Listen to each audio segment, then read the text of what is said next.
Bismillahirrahmanirrahim.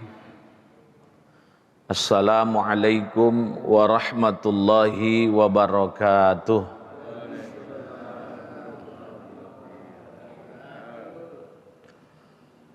Alhamdulillahilladzi 'allamal insan ma lam ya'lam. Asyhadu an la ilaha illallah wahdahu la syarikalah. Wa asyhadu anna sayyidana wa nabiyyana Muhammadan abduhu wa rasuluh alladzi la nabiyya ba'dah. Allahumma salli ala sayyidina Muhammad wa ala alihi wa sahbihi ajma'in, amma ba'd. Subhanaka la ilma lana illa ma 'allamtana innaka antal alimul hakim. Puja puji syukur kita ucapkan kehadirat Allah Subhanahu wa ta'ala.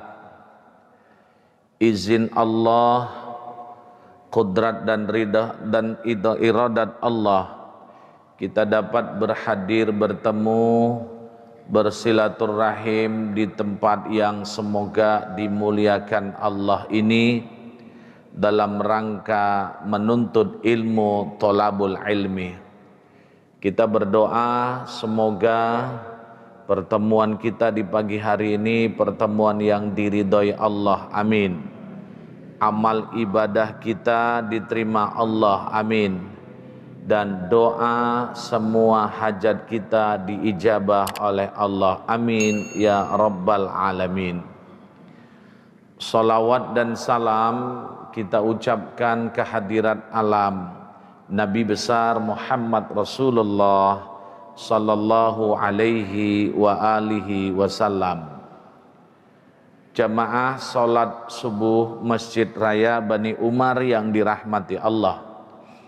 Pada kali ini kita tidak membaca hadis Bulughul Maram, tapi tetap berkaitan apa yang ada di hadis Bulughul Maram.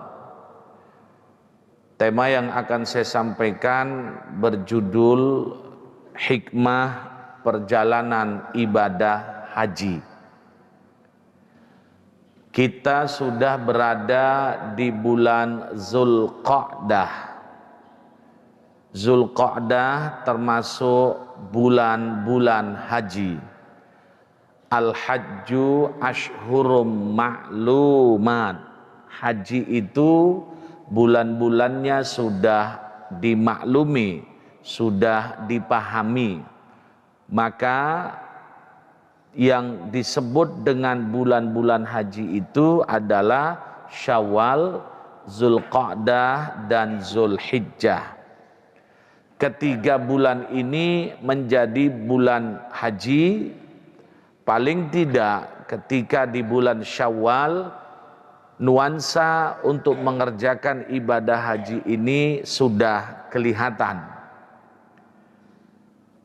Haji sebagai rukun Islam yang kelima, maka dijelaskan kalau dalam hadis bunyal Islamu ala khamsin, syahadati alla ilaha illallah wa anna muhammadar rasulullah wa iqamis sholah wa itaiz zakah wa saumi ramadan wa hajjil baiti man istata'a ilaihi sabila.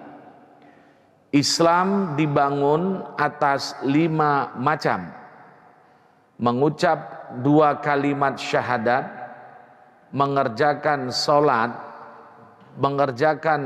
membayar zakat, berpuasa Ramadan, dan mengerjakan ibadah haji bagi yang sanggup. Di rukun haji yang kelima ini hanya ada dijelaskan wa hajjil baiti man istata'a ilaihi sabila. Mengerjakan haji wajib bagi orang yang sanggup. Syahadat tidak ada ucapan itu, tidak ada penjelasan itu. Sehingga syahadat sanggup nggak sanggup mesti sanggup. Sholat juga seperti itu. Tidak wajib sholat kalau tidak sanggup. Maka sholat tetap wajib bagi siapapun. Puasa Ramadan ini awalnya kan wajib, kecuali bagi yang ada hal-hal yang tidak bisa. Begitu juga dengan zakat.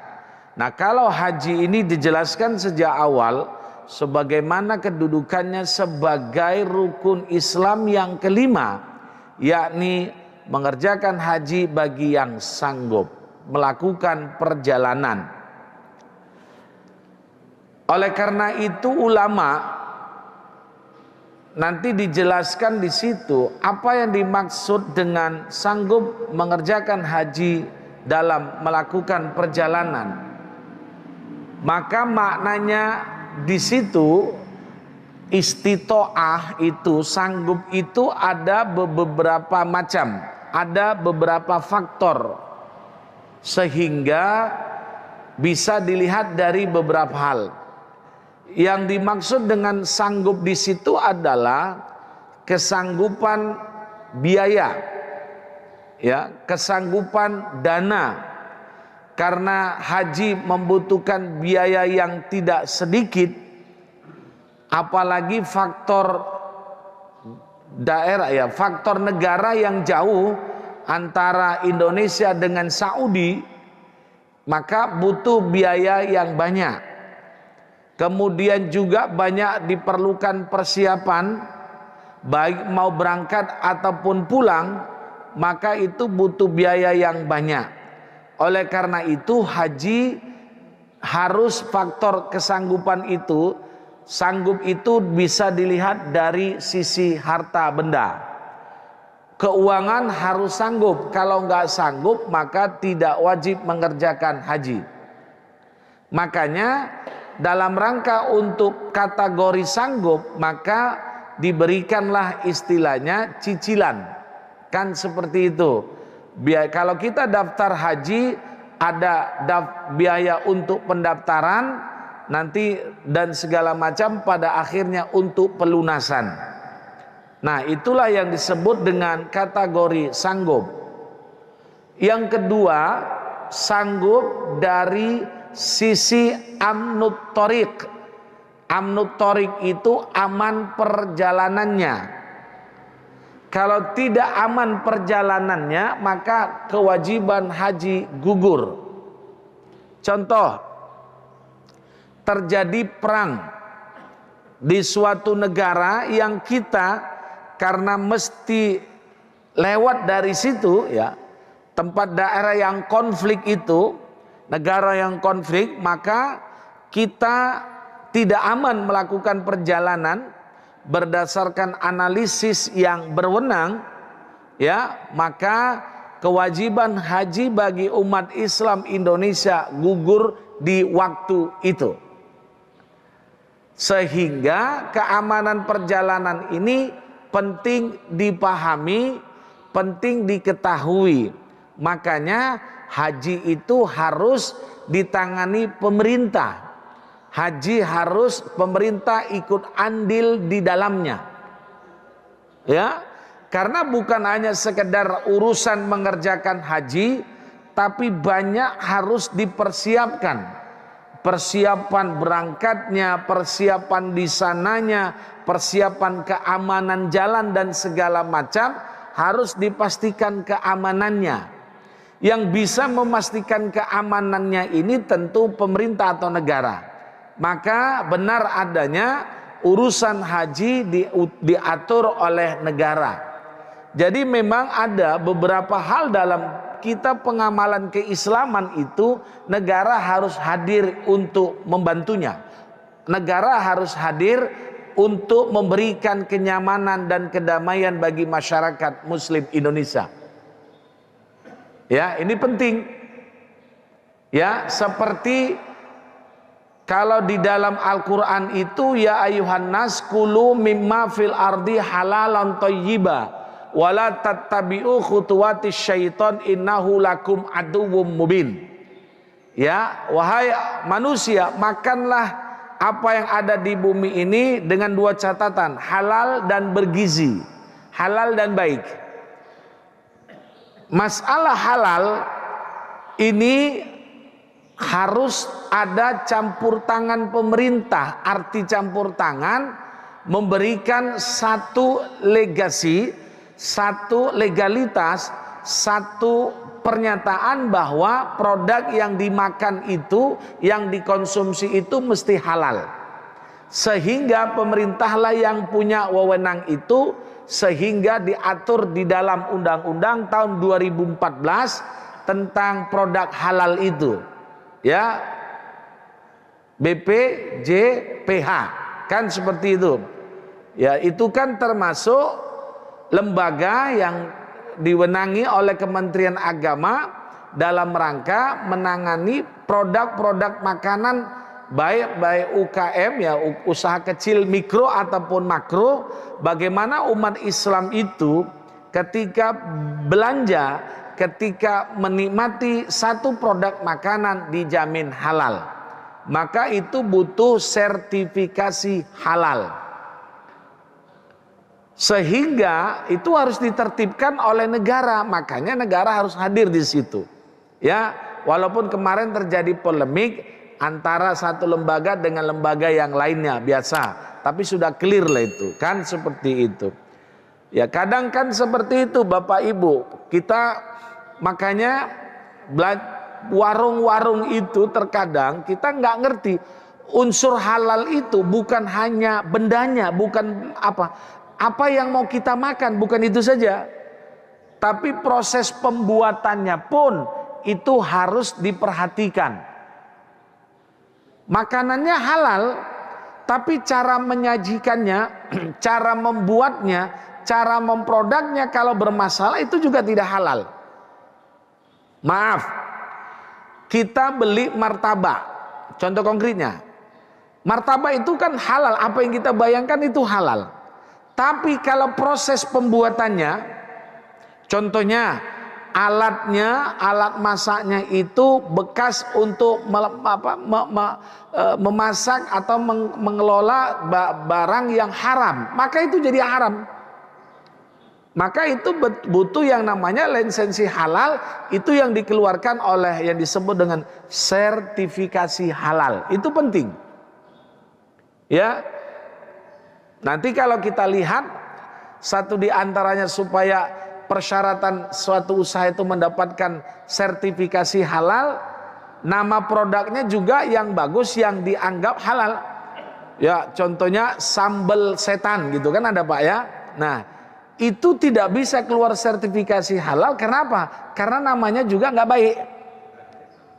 Ya, itu beda. Jadi seperti itu, makanya itu penting Pak. Kita sebagai orang Islam ini perlu dipahami, karena punya aturan-aturan yang penting. Lah kalau saudara-saudara kita yang di sebelah sana yang non muslim itu aman. Tapi kalau bagi kita mengkonsumsi makanan itu dua catatannya, halal dan thayyib. Apa yang dimaksud thayyib? Bergizi. Sertifikasi halal itu penting. Ya. Makanya kadang kita belanja, kita makan di satu warung yang umat Islamnya minoritas di situ. Itu butuh kalau di situ harus ada sertifikasi halalnya. Makanya ada nanti istilahnya PPH ya, apa yang disebut itu, yaitu pendamping produk halal. Maka sekarang itu bisa melalui perguruan tinggi, ya bisa melalui Kementerian Agama bekerja sama dengan perguruan tinggi untuk bisa mempermudah para pedagang mendapatkan sertifikasi halal, dan itu tidak bayar, free Pak. Ya seperti itu. Makanya sekarang banyak kalau di warung-warung ya, di di toko-toko itu kan ada logo halalnya ya. Karena kalau hanya kita tahu itu bendanya halal, tapi belum tentu itu halal, karena proses pembuatannya, pengelolaannya juga itu belum tentu bagus. Kan seperti itu. Jadi berbicara halal itu dari hulu sampai hilir. Apa yang disajikan, pola mensajikannya, cara masaknya, alat untuk memasaknya pun itu harus jelas. Makanya seperti itu, itulah Islam, sehingga Islam itu punya aturan tersendiri. Nah, oleh karena itu tadi kembali kepada kemampuan dalam mengerjakan haji dalam sisi istita'ah amnut thoriq, aman perjalanannya, maka harus dipastikan ketika berangkat ataupun pulang mengerjakan haji itu keadaannya aman. Kalau dulu belum ada pesawat ya, ataupun ada tapi tidak bisa untuk mengerjakan haji, contoh konkretnya dulu orang naik kapal laut, dipastikan perjalanannya itu aman, tidak ada bajak laut dan segala macamnya. Supaya apa? Supaya umat Islam itu aman, berangkatnya aman, pulangnya pun aman. Itulah yang disebut dengan kesanggupan dari sisi perjalanan harus aman. Termasuklah nanti bagaimana keamanan itu dari sisi kesehatan. Maka kalau dalam mengerjakan haji, ketika berada di sana atau kita di sini, jangan sampai ada wabah penyakit. Ya, makanya dipastikan, alhamdulillah tahun ini kita bisa mengerjakan haji karena dipastikan insyaallah alhamdulillah sudah mulai aman. Jadi haji itu sudah mulai lagi. Sehingga termasuklah nanti istita'ah syarat selanjutnya dari sisi sehat wal afiat. Ada orang aman perjalanannya, uangnya pas, biayanya pas, cukup, banyak, berlebih pun, tapi dari sisi sehat wal afiatnya nggak bisa, maka hajinya gugur. Ya, sudah dinyatakan tahun ini contohnya kita berangkat, na'udzubillah, tiba-tiba ketika menunggu keberangkatan beberapa hari ke depan sakit, dan sakitnya ini memang sangat sulit untuk berangkat haji, maka itu gugur kewajibannya. Kan ada orang seperti itu. Dengan demikian maka itu tidak dianggap wajib mengerjakan ibadah haji. Kenapa? Karena tidak sehat walafiat, maka tidak istita'ah. Oleh karena itu persyaratan istita'ah itu banyak kriterianya, banyak catatannya. Sanggup itu maksud satu, aman perjalanannya, yang kedua sehat walafiat, yang ketiga biayanya juga mencukupi, memadai. Maka kalau udah ini 3 faktor ini, itu termasuk kategori istita'ah. Ya, termasuklah sanggup itu kalau sekarang itu berdasarkan waiting list, daftar tunggu. Nah, daftar tunggu ini termasuklah kategori sanggup atau tidak. Karena kita memang daftar tunggunya lama, berarti kita belum dikategorikan sanggup untuk mengerjakan haji. Kalau mau kita lunasi pun bisa, tapi karena daftar tunggunya nunggu 15 tahun ke depan, 10 tahun ke depan, maka itu termasuk tidak wajib mengerjakan haji. Kenapa? Karena itu tidak dikategorikan sanggup. Sehingga unsur sanggup, istita'ah tadi, kesanggupan itu banyak faktornya. Ya, karena memang semakin lama daftar tunggu ngantri orang jamaah haji itu, berangkat haji itu semakin lama semakin numpuk, semakin panjang. Apalagi 2 tahun kemarin tidak mengerjakan haji karena ada COVID. Nah, semakin lama semakin panjang. Kita daftar tahun ini, kalau nggak salah hitungan saya itu bisa 20 tahun ke depan berangkat. Bayangkan itu, Pak.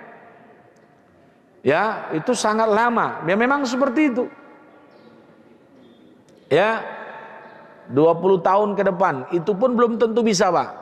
Mati kita. Nah, jadi seperti itu.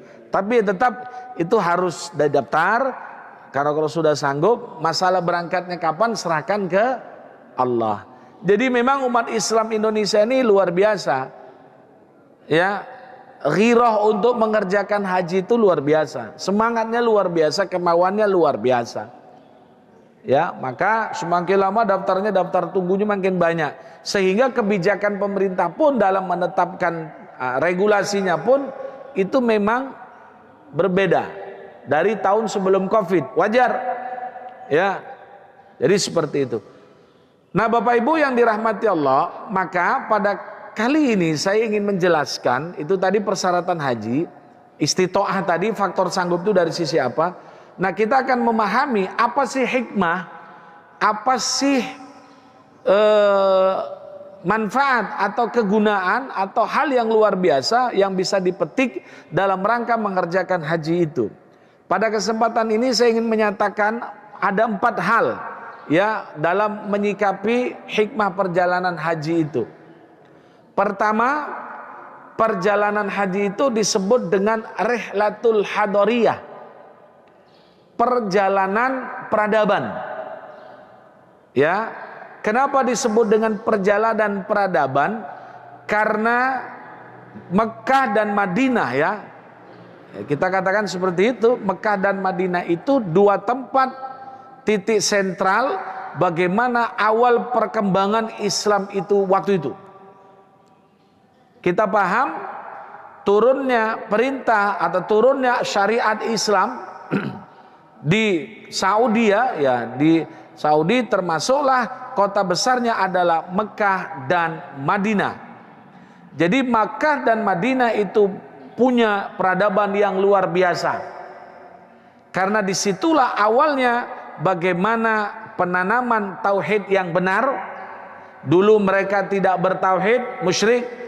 Kemudian juga bagaimana peradaban di situ bisa dilihat dari sisi bagaimana akhlak ataupun moralitas itu dibangun di waktu itu. Di kota Mekah khususnya. Ya, karena apa? Islam datang waktu itu yang dibawa oleh Nabi Muhammad sallallahu alaihi wasallam datang ke Mekah. Satu di antara misinya masalah akidah ataupun tauhid, satu di antara lain misinya adalah masalah untuk menegakkan atau untuk memperbaiki akhlak waktu itu. Ini kan menjadi peradaban dunia. Ya, Mekah itu khususnya. Kemudian apalagi setelah diturunkan Al-Qur'an, punya nuansa yang sangat luar biasa sehingga dengan kita melakukan perjalanan haji itu termasuk rihlatul hadariyah, perjalanan peradaban. Karena peradaban Islam dibangun di masa Nabi Muhammad SAW diangkat menjadi Rasul di kota Mekah. Itulah simbolisasinya. Ya, makanya banyak tempat-tempat yang bersejarah yang diabadikan Allah dalam Al-Quran ataupun di hadis Nabi Muhammad SAW. Jadi perjalanan haji itu termasuk perjalanan peradaban. Ya, Islam itu kan dibangun berdasarkan peradaban. Ya, peradabannya luar biasa. Saya sudah pernah jelaskan, Islam itu awalnya peradabannya maju, kemudian belakangan turun ya, atau peradabannya tidak menyenangkan, bangkit lagi dan hingga masa sampai sekarang ini. Nanti coba dilihat, dibaca buku sejarah berkaitan tentang sejarah peradaban Islam. Dan sekarang kalau di kampus ada satu mata kuliah itu yang mesti dipelajari, yang satu mata kuliah itu adalah sejarah peradaban Islam. Ya, baik dinasti Abbasiyah, dinasti Utsmaniyah, banyak segala macam dinasti-dinasti itu. Ya, itu kan membuktikan bahwa Islam dulu punya sejarah peradaban. Ya, runtuhnya ya setelah runtuhnya Konstantinopel di Andalusia itu. Ini banyak faktor, ada faktor politik, macamlah segala macam itu. Setelah itu bangkit lagi pelan-pelan sehingga sampai sekarang. Ya, karena peradaban Islam itu punya masa suram. Ya, pada waktu itu kan seperti itu. Ya, ulama-ulama dibunuhin, kitab-kitab para ulama dibakar, ya. Kitab-kitab para ulama dibakar, kemudian juga nanti termasuklah kalau sudah ulama dibunuhin, kitab-kitab ulama terdahulu dibakar, ya itu kan sebagai simbol peradaban itu. Ya. Apalagi nanti kalau berbicara tentang Saudi sendiri ya. Saudi itu kan punya peradaban yang kelam. Ya, waktu diperintah pemerintahannya pada waktu Ibnu Saud ya. Ya Saud itu kan awalnya kan nama seorang raja. Ya makanya kenapa pada waktu itu peradaban Islam kelam di waktu Ibnu Saud itu, Saudi itu, karena disitulah muncul cikal bakal awalnya muncul gerakan Wahabi itu. Ya, yang dibawa oleh Muhammad bin Abdul Wahab. Dia ingin mendapatkan sokongan politik, dia ingin mendapatkan sokongan biaya, bantuan, keamanan, maka dia kerjasama dengan Saudi, Ibnu Saud. Maka pada waktu itu betul bahwa Saudi mazhabnya adalah Wahabi. Kan sejarahnya seperti itu. Ya, Muhammad bin Abdul Wahab ini punya paham yang sangat ekstrim. Ya, satu di antara paham yang sangat ekstrim adalah bahwa orang-orang yang tidak berpaham dengan dia Wahabi itu dibunuh semua ulama. Ya, saya ada bukunya itu yang ditulis oleh Syekh Zaini Dahlan, ulama besar di Mekah, dan banyak ulama-ulama Indonesia yang berguru kepada beliau. Ya, termasuk ulama-ulama Nusantara itu Syekh Khatib Minangkabau, Abdul Samad Al-Falimbani, Imam Nawawi Al-Bantani, dan ulama-ulama besar dulu, ulama-ulama Nusantara kita berguru kepada Zaini Dahlan ini, Syekh ulama besar. Banyak buku di situ, ada satu bukunya Fitnah Wahabi, ya bagaimana ulama Wahabi pada waktu itu membunuhi para ulama yang tidak sepaham. Satu kebijakan pada waktu itu adalah meratakan kuburan-kuburan. Termasuklah waktu itu kuburan Nabi Muhammad SAW ingin diratakan. Ya, jadi itu Wahabi dulu pertama perkembangannya seperti itu, ingin mendapatkan sokongan. Ya kalau dia bergerak sendiri kan nggak begitu maju. Dia pengen supaya gerakannya itu maju supaya kuat, minta lindungan ya kepada pemerintah pada waktu itu, sehingga maju berkembang pesat. Ulama-ulama yang tidak sealiran dengan mereka dibunuhin semua. Makanya kebijakannya aneh-aneh pada waktu itu. Nah itulah Wahabi itu. Jadi dia bukan hanya sekedar bermain di konsep agama, tapi sudah bermain di politik. Ya, orang-orang yang tidak sepaham dengan dia habis gitu. Itu masa kelam Saudi waktu itu ya. Nah, kalau sekarang kan sudah enggak. Jadi Wahabi itu sudah enggak menjadi mazhab resmi lagi. Ya, nah, kalau dulu seperti itu. Makanya baca tentang Fitnah Wahabiyah, Al-Fitan Al-Wahabiyah, bukunya bahasa Arab itu, tapi sekarang sudah ada terjemahnya. Ya, bagaimana kekejaman Wahabi pada waktu itu yang membunuh ulama-ulama selain Wahabi. Karena memang mendapatkan sokongan dana. Ya, suatu gerakan kalau nggak ada dananya nggak bisa kan Pak? Harus sokongan dana, harus sokongan politik juga. Politik mendapat sokongan politik dari pemerintah. Jadi seperti itu. Jadi masa dulu itu Saudi pernah punya masa kelam. Jadi seperti itu.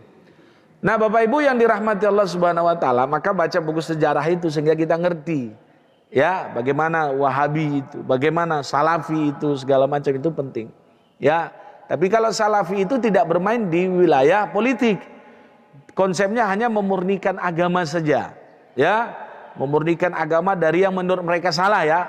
Memurnikan agama dari menurut mereka yang salah seperti itu. Tapi tidak bergerak di politik mereka. Yang ekstrim itu sekarang banyak lagi yang istilahnya Salafi Wahabi.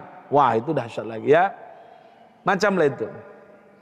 Jadi Bapak Ibu yang dirahmati Allah, oleh karena itu peradaban Islam itu punya masa, punya jaya. Jaya itu dimulai masa Nabi Muhammad ya. Masa mulai Nabi Muhammad, Khulafaur Rasyidin, masuklah nanti terus masa setelah Khulafaur Rasyidin, masuklah dinasti selanjutnya itu ya. Nah makanya kalau ada sekarang ide mau mendirikan khilafah itu kan ide yang keliru itu kan. Ya kita tidak mesti seperti itu lagi. Itu sejarah khilafah itu kan idenya dari luar negeri itu, dari Timur Tengah ya, ide dari luar mau dibawa ke Indonesia ya nggak laku lah. Ya, yang dibawa oleh teman-teman kita HTI itu kan, ya kan. Karena apa? Karena konsep khilafah itu sebenarnya adalah konsep yang saya pikir nggak pas untuk negara kita dan maka juga dilarang kan seperti itu. Yang penting bagaimana sekarang Indonesia bagaimana tidak memakai konsep itu pun bagaimana bisa berkembang sesuai dengan keinginan masing-masing. Jadi seperti itu aja konsepnya. Ya.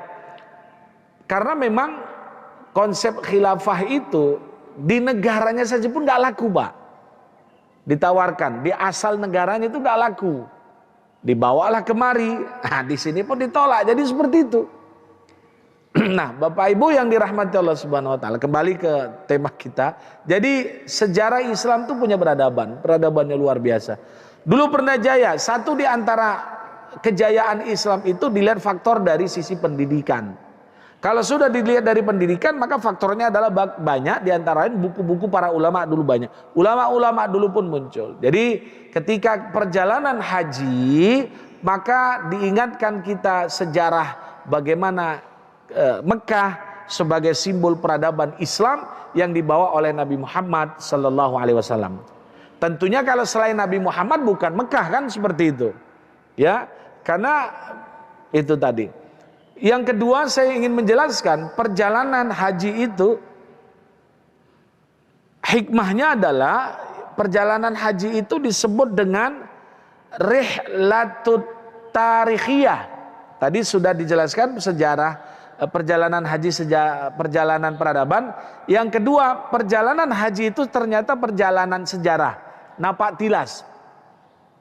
Ya.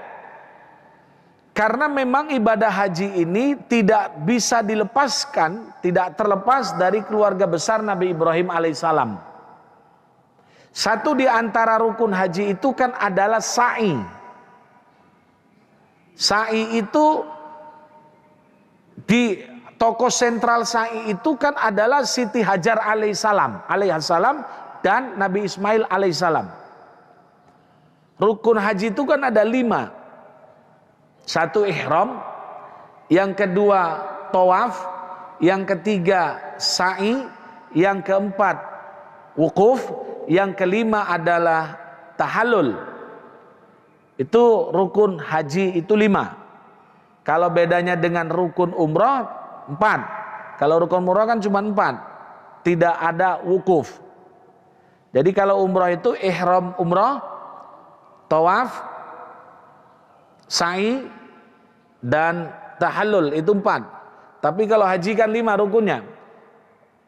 Ihram haji, tawaf, sa'i, wukuf, dan yang kelima tahallul. Ihram itu kan niat. Ihram itu artinya mengharamkan. Rukun haji awalnya mengharamkan, nanti rukun haji yang kelima menghalalkan. Maka disebut dengan tahallul. Simbolisasinya dengan cukur, potong rambut, beberapa helai. Saya sudah pernah jelaskan, itulah yang disebut dengan ihram, mengharamkan yang halal awalnya, tahallul, menghalalkan yang haram. Orang yang sudah tahallul boleh pakai pakaian berjahit, boleh pakai wangi-wangian, boleh melakukan hubungan biologis, boleh menikah, boleh menikahkan. Itu yang disebut dengan tahallul, menghalalkan yang haram. Jadi kalau sudah simbolisasinya tadi potong rambut, itu sudah tahallul namanya. Kalau ihram itu artinya mengharamkan yang halal. Setelah pakai pakaian ihram, perbuatan yang awalnya halal jadi haram. Pakai pakaian berjahit haram. Pakai parfum haram. Nikah haram, menikahkan haram. Makanya itu namanya ihram. Nah, satu di antara rukun haji tadi yaitu sa'i. Sa'i lari-lari kecil dari Bukit Sofa ke Marwah sebanyak 7 kali sembari berzikir. Bacaan-bacaannya itu ada, tapi kalau susah lupa semuanya, ya paling gampang apa bacaannya Pak Haji? Doa sapu jagat. Ketika tawaf sapu jagat, ketika sa'i sapu jagat, ketika wukuf sapu jagat. Baca itu aja, nggak apa-apa Ustaz? Boleh. Kalau nggak hafal juga baca itu, baca doa yang kita hafal. Karena memang ada orang waktu mau berangkat haji itu hafal semuanya. Dihafal. Tapi setelah waktu pas di sana lupa semua, Pak. Bisa itu Ustaz, bisa. Banyak kejadian yang aneh-aneh kadang yang nggak kita pikirkan.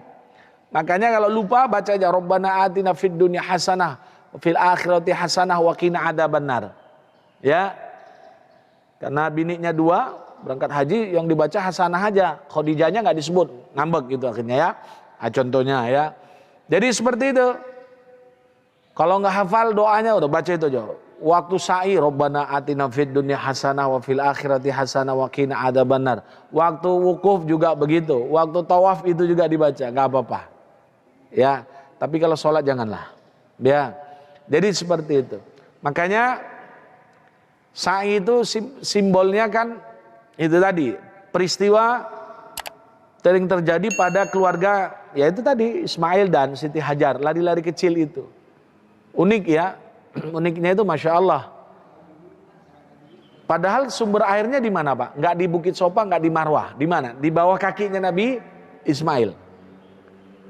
Itulah filosofinya sehingga Allah perintahkan kepada Hajar, udah sana lari-lari sana cari. Balik dari Bukit Sopa, cari lagi Marwah, Sofa, Marwah nggak ketemu.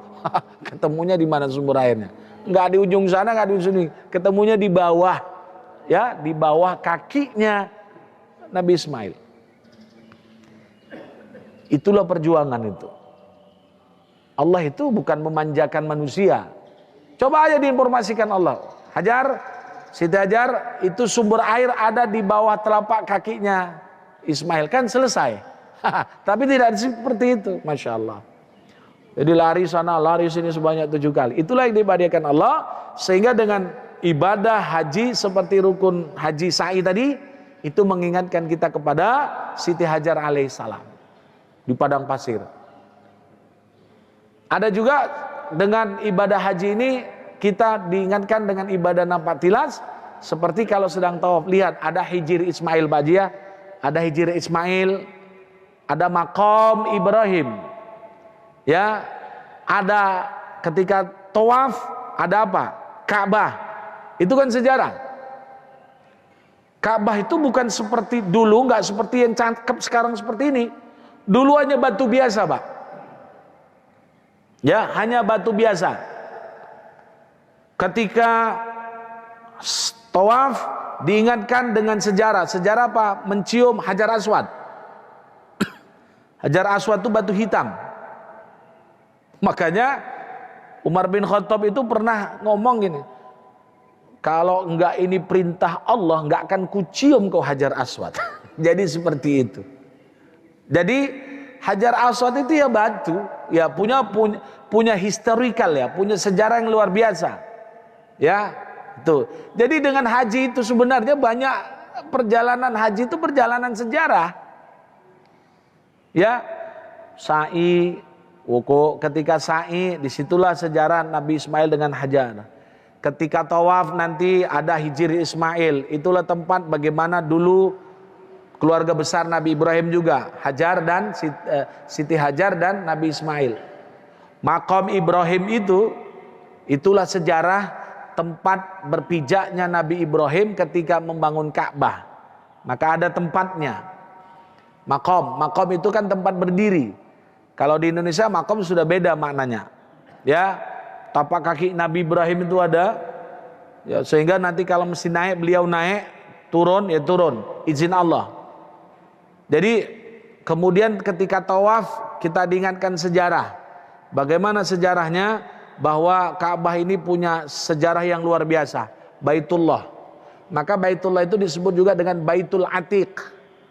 Baitul Atiq itu rumah yang sudah tua. Karena dalam riwayat bahwa Ka'bah itu sebelum ada manusia di muka bumi ini pun sudah diciptakan Allah. Ya, jadi seperti itu. Ya, dulu nggak seperti yang kita bayangkan, yang kita lihat cakep ya, tidak seperti itu. Makanya punya nilai sejarah, hanya batu itu biasa ya. Tapi karena diperintahkan kita untuk tawaf. Ketika kita sembari kita tawaf disunahkan mencium Hajar Aswad. Ya kan? Atau bagaimana kita istislam, penghormatan kepada Hajar Aswad walaupun nggak bisa mencium secara dekat, ya cukup dengan kode atau isyarat tangan kita. Hajar Aswad punya nilai sejarah, ya Kemudian ketika kita wukuf ya di padang Arafah, ya itulah sejarah bagaimana dipertemukan siapa? Adam dan Hawa. Tapi bukan yang ada sepeda Nabi Adam, ada ya. Kalau sekarang itu ada di apa itu di tempat itu, wah ini sepedanya Nabi Adam. Sejak kapan sepeda itu sudah ada? Ini kan kadang kalau sekarang kenapa Frank ya, itu no coin aja itu. Ada itu Pak. Di sana itu ada sepeda Nabi Adam. Pertanyaannya dari ada pula istilah sejarah bahwasanya Nabi Adam itu pernah naik sepeda. Betul nggak Pak Haji? Nggak ada ya, nggak masuk akal itu. Ada.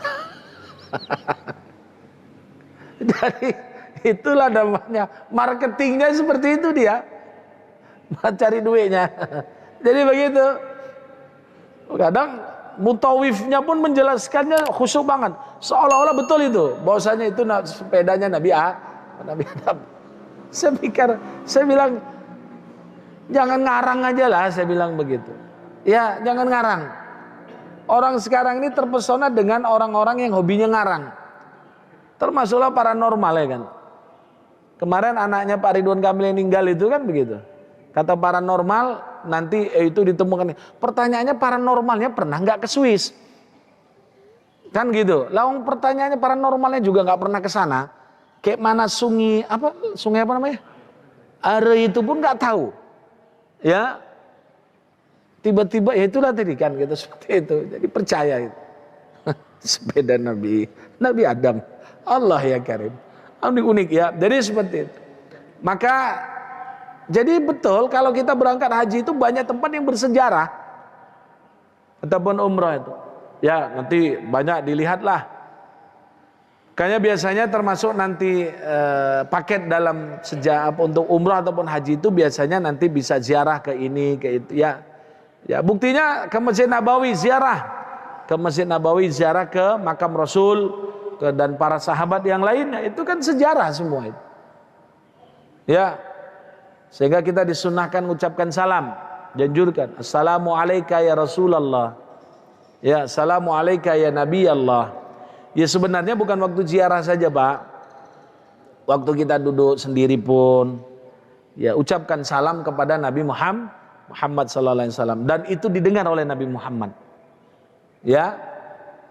Ada satu malaikat yang menjaga, kalau dalam riwayat itu ada satu malaikat yang menjaga bagaimana salam kita, salawat kita itu nanti disampaikan kepada Nabi Muhammad sallallahu alaihi wasallam. Jadi seperti itu. Bukan salam kepada Nabi itu bukan waktu mau ziarah saja. Lagi santai, lagi duduk, ucapin salam. Assalamualaikum ya Rasulullah. Assalamualaikum ya Nabi Allah. Jadi seperti itu. Pasti dijawab oleh Nabi. Ya. Tapi jangan ada yang mengatakan bahwa Nabi itu berada di jok mobilnya, itu kan kurang ajar itu namanya. Ya, orang yang itu nggak boleh seperti itu ya. Nabi Muhammad itu orang mulia ya.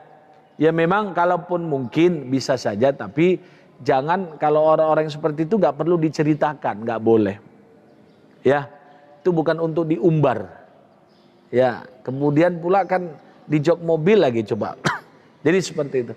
Nah, jadi perjalanan haji, perjalanan sejarah. Kemudian perjalanan haji yang ketiga adalah rihlatut ta'abbudiyah, perjalanan ingat kita beribadah kepada Allah. Makanya walillahi 'alan nas hajjul bait man istata'a ilaihi sabila. Haji itu karena Allah. Bapak Ibu, niat haji lurus karena Allah, bukan karena untuk meninggikan status sosial. Bukan karena pengen dipanggil Pak Haji atau Bu Haji. Bukan karena mengharap pujian orang lain, bukan karena malu, niatnya karena Allah Subhanahu wa taala. Itu ibadah. Maka ibadah harus ikhlas karena Allah. Bukan karena mau dipuji orang, janganlah. Betul-betul niatnya karena Allah. Makanya ibadah haji itu panggilannya dalam Al-Qur'an itu walillahi 'alan nas. Walillah dan karena Allah. Ya. Dan karena Allah, bukan karena lain-lainnya, bukan karena manusia, bukan karena makhluk. bukan karena mau belanja-belanja, bukan karena mau shopping-shopping, bukan mau selfie-selfie ya. Nah, kalau sudah niatnya nanti di rumah bawa handphone yang bagus lah, nanti pokoknya untuk foto-foto di sana, nah, itu udah niatnya udah nggak bagus itu, ya. Nah, sehingga lebih banyak fotonya ketimbang yang ibadahnya. Gitu. Sampai karena hobinya foto selfie di Ka'bah itu sampai lupa untuk tawaf. Ya, aku belum tawaf ya katanya. Ini kan banyak orang seperti itu, hati-hati. Jadi niatnya karena Allah. Yang terakhir, orang mengerjakan haji itu perjalanannya adalah rihlatur rujuiyah, mengingatkan kita kembali kepada Allah. Buktinya kita dengan pakai pakaian ihram yang berwarna putih. Itu simbol bagaimana kita juga akan dibungkus dengan kain kafan yang berwarna putih. Jadi perjalanan haji itu bukan untuk perjalanan main-main, mengingatkan kita juga akan kembali kepada Allah. Maka sebelum kita kembali kepada Allah dengan peristiwa kematian, banyak amal lah. Ya, wa tazawwadu fa inna khairaz zad at-taqwa. Perbekalah diri kita, dan bekal yang paling baik itu adalah bertakwa kepada Allah Subhanahu wa taala. Hari ini kita ikut taklim bersama berjamaah di masjid ini dalam rangka juga adalah mempersiapkan bekal supaya wafatnya keadaan husnul khatimah. Mari kita tutup dengan doa. Bismillahirrahmanirrahim. Alhamdulillahirabbil alamin. Wassalatu wassalamu ala asyrafil anbiya'i wal mursalin wa ala alihi washabihi ajmain. Allahumma shalli ala sayyidina Muhammad wa ala ali sayyidina Muhammad. Allahumma ij'al jam'ana hadza jam'an marhuma wa tafarruqana min ba'di tafarruqan ma'suma. Allahumma zidna ilman nafi'a warzuqna fahma.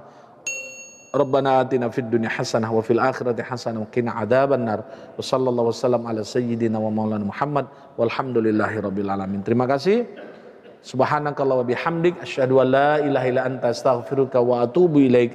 Billahi taufik wal hidayah. Assalamualaikum warahmatullahi wabarakatuh.